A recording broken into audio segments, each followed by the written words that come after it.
오늘은 세 번째 시간이고요. 부모와 자녀의 관계에 대해서 말씀을 나누려고 합니다. 제가 인터넷에서 재미있는 영상을 하나 봤는데요. 그 3살 정도 되는 꼬마아이가 아이스크림 스탠드 같은 거를 차려놨어요. 자기는 머리에 그 셰프 모자를 썼고 스패츌라를 들고 엄마한테 묻습니다. What do you want for the day? 뭐 드릴까요? 그랬더니 엄마가 For the day? Can I get some peace and quiet, please? 오늘은 조금 조용하고 평화롭게 지낼 수 있을까요? 이렇게 했더니 그 아이가 뭐라고 하냐면 사장님이 대답하는 거죠. No, we don't sell that here. 여기는 그런 거 없어요. 여기는 평화로운 거, 조용한 거 없습니다. 아이가 있는 분들은 아마 공감하시리라고 생각해요. No, we don't sell peace and quiet here. 저는 한편으로 아이를 낳고 기르면서 그 부모님의 마음을 조금 더 이해할 수 있게 된 것 같아요. 제가 초등학교 들어가고 나서 그 아버지께 어느 날 물었답니다. 저희 아버지도 이제 목사님이시거든요. 제가 어느 날 학교를 갔다 와서 저희 아버지한테 물은 거죠. 아빠는 왜 목사님이야? 다른 거 하면 안 돼? 라고 말을 했다는 거예요. 지금은 어떤지 모르겠는데 제가 학교 다닐 때만 해도 그 학생 기록부라는 거에다가 별의별 거를 다 쓰게 되어 있었어요. 그래서 뭐 아버지 직업, 어머니 직업 이런 것들을 다 쓰게 되어 있었거든요. 근데 뭔가 다른 아이들하고 그 아버지의 직업이 다른 게 싫었나 봐요. 그래서 와서 당돌하게 아빠한테 물은 거죠. 저는 아무 기억이 나지 않습니다. 사실은. 그래서 저는 뭐 무죄라고 생각하고요. 그리고 재밌는 것은 뭐냐면 저도 목사 아빠가 됐잖아요. 저도 목사 아빠가 됐어요. 근데 감사한 것은 저희 아들이 아직은 제게 그런 질문을 하지 않았습니다. 제가 확인하려고 어제 한번 다시 물어봤거든요. 그 아들 우리 아빠가 목사님인 거 괜찮아? 그랬더니 제가 볼 때는 별 관심이 없어요. 뭐 괜찮은 것 같아요. 아직까지는 바꿔야 된다. 뭐 이런 의견은 아닌 것 같아서 감사하고요. 부모와 자녀의 관계에 대해서 성경은 뭐라고 말씀하시는가? 오늘 그것을 살펴보려고 합니다. 말씀에 기록된 순서대로 자녀들에게 주신 말씀을 먼저 살펴보고 그리고 부모님들께 주신 말씀으로 넘어가려고 합니다. 첫 번째 자녀들에게 주시는 말씀 우리 같이 따라합시다. 부모님께 순종하십시오. 우리 한 번 더 우리의 결단을 담아서 같이 했으면 좋겠습니다. 부모님께 순종하십시오. 1절과 2절에 이렇게 말씀해요. 자녀되니 여러분 주 안에서 여러분의 부모에게 순종하십시오. 이것이 옳은 일입니다. 그리고 이렇게 말씀하지요. 내 부모를 공경하라고 하신 이 계명은 약속이 딸려있는 첫째 계명입니다. 10계명을 잠깐 생각해 보고 싶은데요. 앞에 4개 하고 뒤에 6개로 나뉘죠. 앞에 4개는 하나님 사랑에 관한 것들입니다. 나 외에 다른 신을 두지 말라. 어떤 것이든 우상을 만들지 말라. 하나님 아버지의 이름을 함부로 망령되게 부르지 말라. 그리고 안식일을 기억해서 거룩하게 지키라. 이렇게 하셨거든요. 하나님과 우리 사이의 관계를 다루는 계명들이죠. 그래서 이것들을 대신계명, 하나님께 대한 계명이라고 해서 대신계명이라고 부르기도 합니다. 두 번째 파트에 있는 6가지는 이웃사랑에 관한 겁니다. 그래서 부모를 공경하라, 그리고 하지마가 있죠. 뭐 살인하지 말고, 간음하지 말고, 도둑질하지 말고. 그런데 6가지의 공통점은 뭐냐? 우리와 이웃들 사이의 관계를 다룹니다. 그 중에 첫 번째가 내 부모를 공경하라이지요. 그래서 에베소서 기자가 첫 계명이라고 한 것이고요. 오늘 본문 3절에 나오는데 이 첫 계명에 딸려있는 약속이 있습니다. 약속과 함께 나오는 계명은 이것이 있어요. 5번째 계명. 내가 잘 되고 땅에서 오래 살 것이다 라는 약속입니다. 이 약속을 오해하면 안 되는데요. 단순히 목숨이 길 것이다, 장수할 것이다 그 얘기가 아닙니다. 구약 성경에 10계명이 나오는 곳이 2곳이 있는데요. 출애굽기 20장에 나오고 신명기 5장에 나옵니다. 근데 거기에 보면 이렇게 되어 있어요. 주님이 주시는 그 땅에서 오래 살 것이다. 그러니까 단순히 목숨이 긴 거, 오래 사는 것을 말하는 게 아니고요. 너희가 받은 그 가나안이라는 땅의 복을 계속해서 누릴 수 있을 것이다 라는 뜻이에요. 사실 이스라엘 백성이 나중에 가나안 땅에서 쫓겨나죠. 하나님이 주신 복을 지키지 못했어요. 원래 그곳에 살던 이방인들이 쫓겨났던 것과 똑같이 이스라엘과 유다도 쫓겨납니다. 아시리아로, 바벨론으로 끌려가지요. 왜 그렇게 되었는가? 십계명을 지키지 못한 거죠. 십계명이 말씀하신 하나님 사랑, 이웃 사랑 지키지 못했기 때문에. 하나님은 사랑하지 못하고 성경에 보면 이스라엘이 이방신들하고 바람이 났다고 하죠. 이웃 사랑도 하지 못했어요. 서로 섬기지 못하고 돕지 못하고 오히려 뺏고 죽이고 착취했습니다. 그 결과로 주님이 주신 그 복을 잃어버리고 가나안 땅에서 쫓겨났어요. 그런데 왜 5번째 계명이 부모 공경에 관한 계명이 그 땅에서 오래 살 것이다 라는 약속과 붙어 있느냐? 부모 공경이 하나님 사랑과 이웃 사랑과 이어져 있기 때문입니다. 요한 1서는 이렇게 말씀하죠. 보이는 형제 자매를 사랑하지 못하면서 보이지 않는 하나님을 사랑한다고 말할 수 없다. 저는 똑같이 적용되는 말씀이라고 생각합니다. 보이는 육신의 부모님도 사랑하지 못하면서 하나님 아버지를 사랑한다고 할 수 없다는 거죠. 가족도 사랑하지 않는 사람이 이웃을 사랑할 수는 없는 노릇이에요. 자기 부모님도 사랑하지 못하면서 어떻게 가족도 아닌 그 너머에 있는 이웃들을 사랑할 수가 있겠어요? 부모를 공경하라, 그리하면 내가 잘 되고 하나님이 주신 그 땅에서 오래 살 것이다 라는 말씀이 이해가 되죠. 부모 공경은 십계명 전체와 연결되어 있어요. 하나님 사랑과 이웃 사랑과 연결되어 있기 때문입니다. 한동안 그 틱톡에 OK Boomer라는 이 표현이 유행했습니다. OK Boomer. 이걸 한국말로 번역하면 꼰대 사절 이런 뜻이에요. 그 부머는 부머 세대를 말하는 거잖아요. 베이비 부머 세대. 그런데 여기서 말하는 부머는 자기보다 그냥 나이가 많으면 다 부모입니다. 자기 위에 있는 저 같은 밀레니얼 세대도 부모. 그리고 그 위에 있는 X, Gen X, 그 X 세대도 다 부모, 다 부모예요. 자기보다 나이가 많거나 젊은 세대의 가치관과 맞지 않는 이상한 얘기를 할 때 부모라는 얘기를 가차없이 합니다. 한국에서도 요즘에 젊은 꼰대라는 표현이 있대요. 점꼰이라고 한답니다. 젊은 꼰대. 꼭 나이가 많아야만 꼰대가 아니라 나이가 젊은데도 생각이 오래됐거나 지금 현 시대 상황하고 맞지 않을 때 젊은 꼰대라는 말을 한다는 거죠. 근데 이 OK 부머라는 말이 참 안타까운 게 기분이 나쁩니다. 기분 나쁜 게 몰라요. 저도 나이를 먹나 봐요. 네. 근데 OK 부머라는 말이 기분 나쁜 이유가 뭐냐면 선긋기거든요. 이게 OK boomer, let's talk about it 이런 뜻이 아니에요. 아, 나와 생각이 다르시군요. 우리 그럼 같이 한번 대화를 해봅시다. 이런 뜻이 아니고 OK boomer, 나랑 생각이 완전히 다르시네요.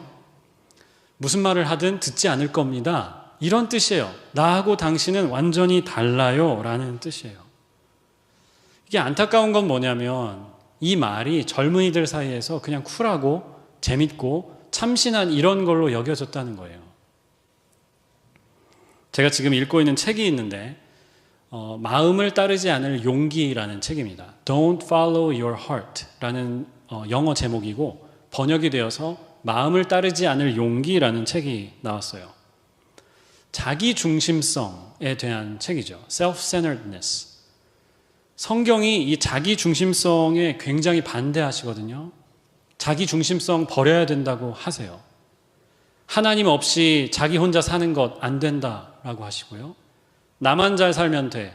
이웃들은 돌보지 않아도 돼. 라고 하는 그 자기 중심성을 성경은 하지 말라고 하십니다. 싸우라고 하시죠.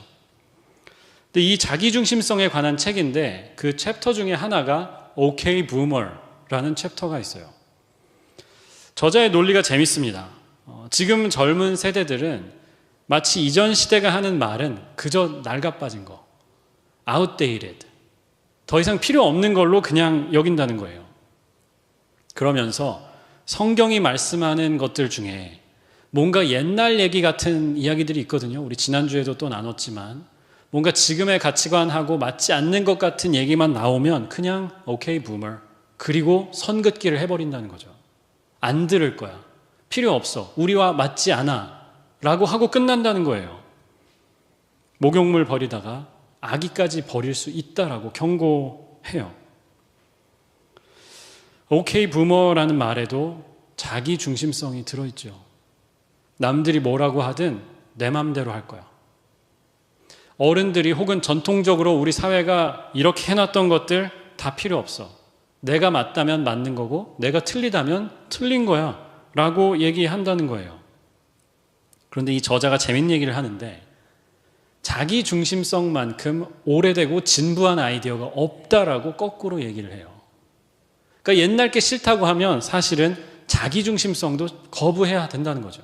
가장 오래되고 인간 역사의 가장 진부한 게 바로 자기 중심성이라는 아이디어라는 거죠. 풍수지탄이라는 말이 있습니다. 바람과 나무의 탄식이라는 뜻이죠. 근데 이런 이야기가 전해집니다. 공자님이 길을 가는데 길가에서 누가 소리를 내어서 크게 우는 거예요. 그래서 공자님이 가서 묻습니다. 아니 왜 이렇게 울고 계십니까? 그랬더니 그 사람이 하는 말이 이 말을 해요.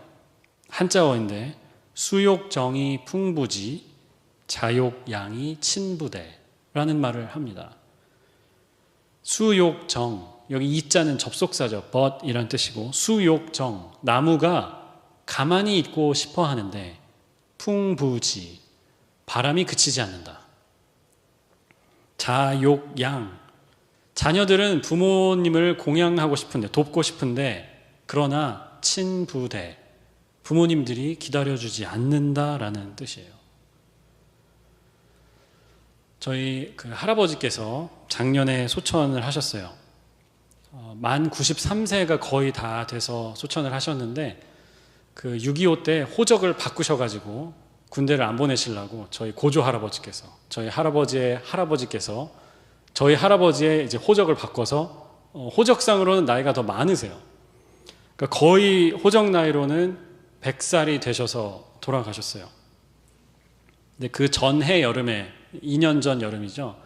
그때 갑자기 건강에 위기가 있으셔서 저만 잠깐 가서 할아버지를 뵀습니다. 가서 뵙고 집에 돌아왔고 한 6개월 뒤에 이제 소천하셨어요. 임종하시기 전에 저희 어머니께서 그 페이스타임을 거셨어요. 저한테 페이스타임을 거셨는데 이제 할아버지를 마지막으로 인사를 하라고 페이스타임을 하셨어요. 눈을 뜨고 저를 이렇게 보고 계신데 말씀은 못 하시고 알아듣긴 하신다고 하시더라고요. 그러면서 인사를 하라고 저희 어머니께서 하셨어요. 근데 할아버지를 이제 보는데 제가 뭐라고 말을 해야 될지를 모르겠더라고요. 그 순간에 제가 할아버지 안녕히 가세요라고 말하기도 그렇고 뭔가 제가 뭐라고 해야 될지를 정말 모르겠어요. 그래서 그냥 어물어물 이렇게 멀뚱멀뚱 있으니까 저희 어머니께서 다른 말 할 필요 없고 할아버지 그동안 감사했어요. 평안히 가세요 라고 하면 된다고 하시더라고요. 그래서 어머니가 시키는 대로 할아버지 그동안 감사했어요. 평안히 가세요. 이렇게 하고 전화를 끊었습니다. 저희 이제 어머니께서 그 할아버지, 저희 할아버지, 그러니까 시아버지시죠. 시아버지를 거의 한 30년 계속 모신 것은 아니지만 on and off로 계속 이제 모셨어요. 근데 할아버지 모시면서 뭐 왜 힘든 부분이 없었겠어요.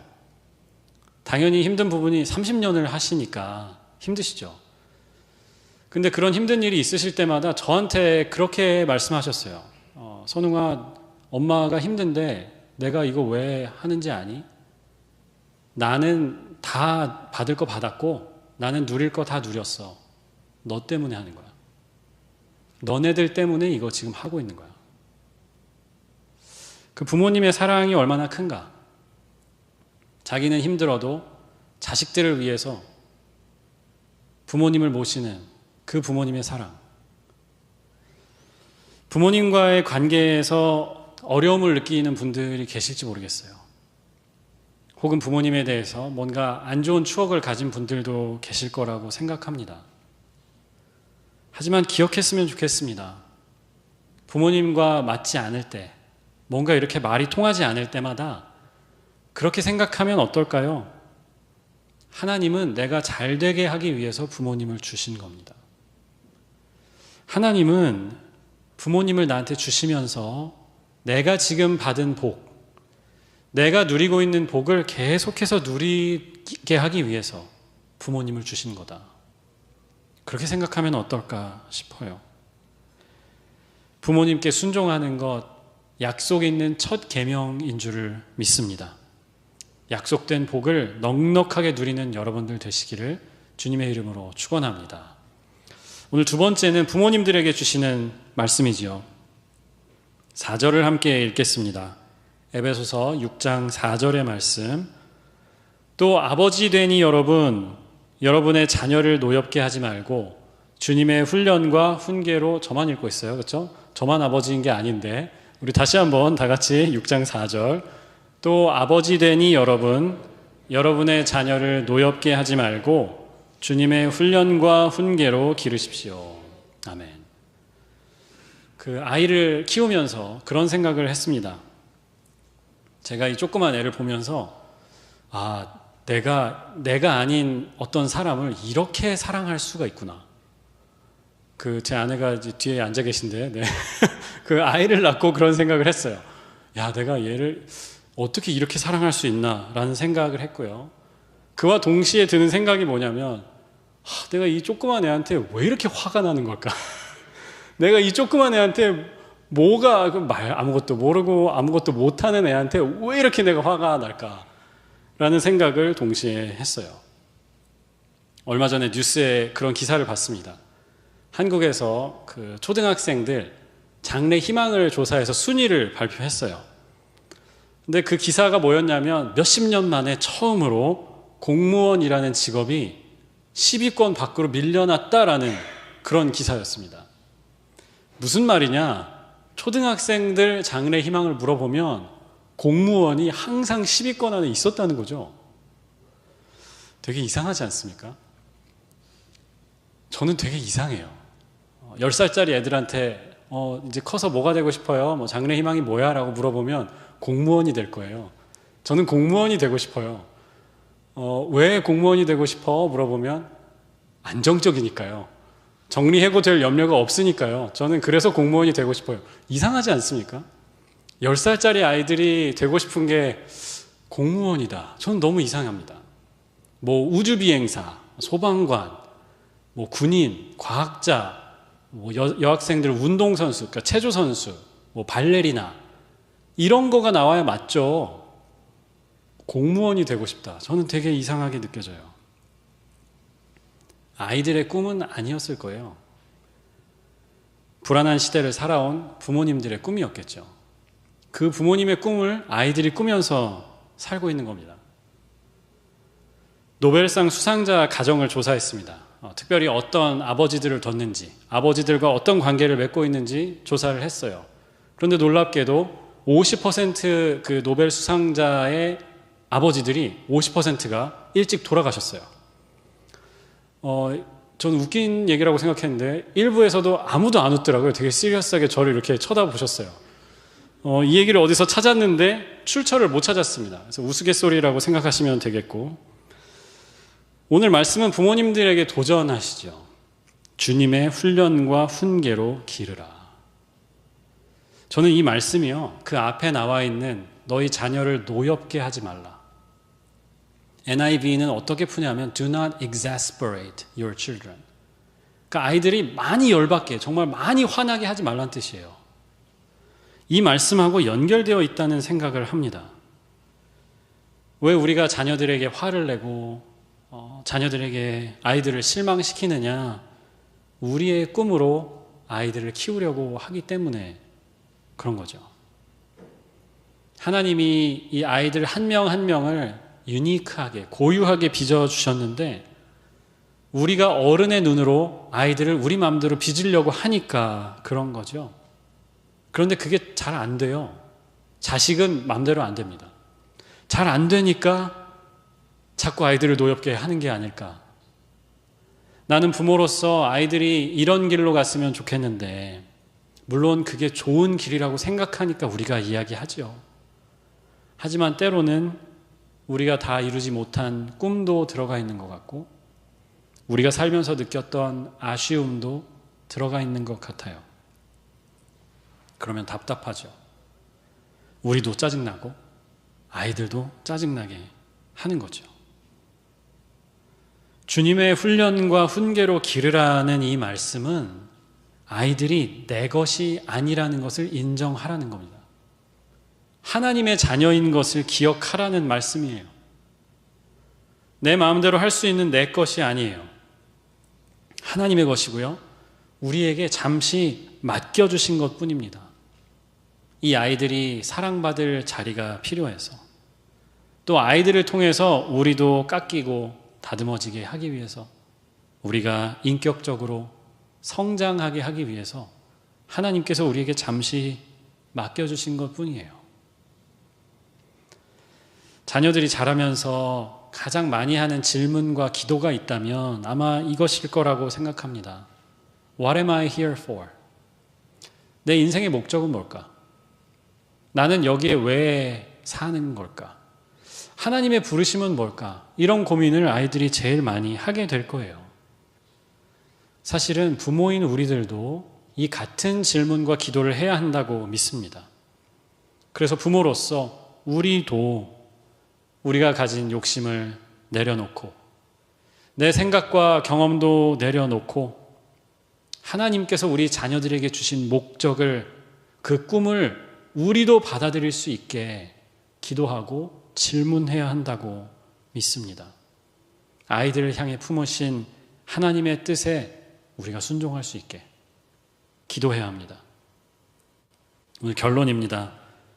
Keep God involved in your family. 하나님 안에서 있는 가정이 되어야 성경적인 가정이 될 수 있습니다. 부모와 자녀 사이를 회복하는 길은요, 우리 가정이 하나님 안에 거하는 것입니다. 자녀들아, 주 안에서 부모에게 순종하라고 하셨어요. 부모된 이들이여 하나님의 훈계로 자녀들을 양육하라고 하셨어요. 그래서 성경적 가정을 세우는 핵심은 뭐냐? 우리가 하나님 안에 있는 것입니다. 부모로서 하나님 안에 바로 설 때, 또 자녀로서 하나님 안에 바로 설 때 우리 가정이 하나님이 계시는 작은 천국이 될 줄을 믿습니다. 모든 관계가 바로 세워질 줄을 믿습니다. 그런 부모, 그런 자녀들이 되시기를 주님의 이름으로 축원합니다.